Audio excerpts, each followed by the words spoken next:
Okay, so first we are going to assess the type of isolation that is needed. So there's standard precautions, there's airborne precautions, droplet precautions, or contact precautions. So for today's video's sake, we're gonna say that we have droplet precautions posted outside the door. So I would gather the following. I would make sure to get my isolation gown, which is right here. I have my isolation gown. I would have gloves. I don't have gloves today for the video, but then I would also get a mask or a respirator if needed, which for droplet precautions, we would need a mask or respirator. And then eye protection if needed, and the supplies needed to perform the procedure within the room. So we'll set that down for a second. So first I'm gonna start by removing my watch, and then any other jewelry I have on, which I don't have anything on right now other than my watch. If I have long sleeves, I would roll up my sleeves and practice hand hygiene. So I have just a little thing of hand sanitizer over here. I'm gonna do hand hygiene with, okay, let's see. Now I am going to hold up the gown. I'm going to apply it.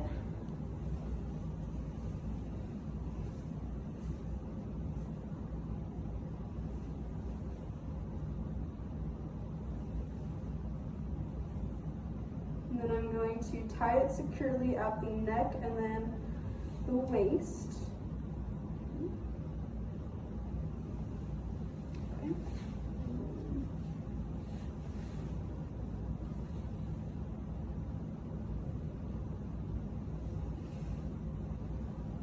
Okay, so it's tied there, and so now I would get a surgical mask, which I already have a mask on, and then eyewear if I needed it, and then clean gloves, which I don't have any right now, but if I had the gloves, I would put them on, and the cuffs would cover just a little part of my sleeves, about that much. And so now I'm going to move on to quality of life. So this is when I would begin to enter my patient's room.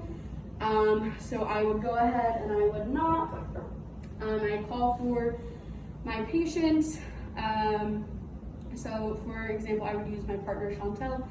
I'd be like, "Hi Chantel, my name is Judy. I'm going to be your student nurse for today." So I will be explaining the procedure to you today. During the procedure, each step, I will go ahead and explain it to you. I am going to explain the purpose of these precautions and necessary precautions that you as the patient and your family need to take as well.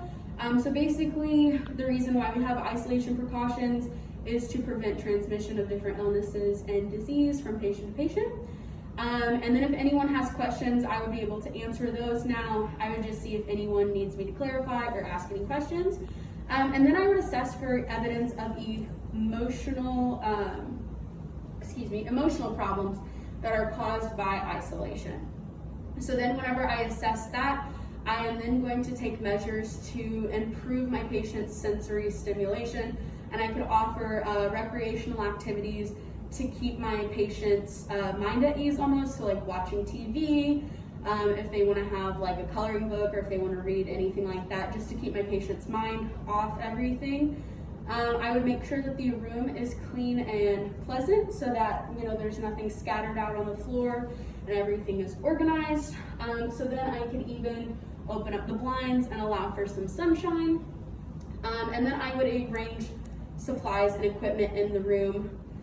And if equipment can be, if equipment can be reused and it's in the room currently, then what I would do is I would take all of that equipment and I would place it on a clean paper towel so I would know to take it out of the room with me whenever I left.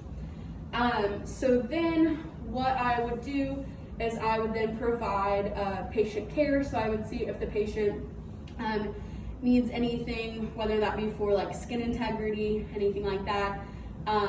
If they need to do some basic range of motion exercises, and then I would go ahead and provide for comfort. So I would see if they needed a pillow, a blanket, anything like that. I would place their call light within reach. I would place their call light within reach. I would do a safety check of the room, making sure that nothing was cluttered or on the. Okay, so now I would be getting ready for the post-procedure where I would be leaving my patient's room. So what I would do is I would take a clean paper towel and I would use that to open the door handle so that I wasn't touching anything with my gloves or anything like that. As I am out of the room, I would remove my gloves. So I would do so with my imaginary gloves. I would take 2 fingers underneath the first glove and I would slide it off, and then with the other hand do the same exact thing and repeat. And then I would remove my eyewear if I had any on. I would untie the waist tie and the necktie on my gown, and would make sure that came off, and then I folded it with the outside. Okay, and then I would go ahead and remove my mask, which I won't just because of COVID, so I wouldn't remove my mask. And then I would go ahead and decontaminate my hands.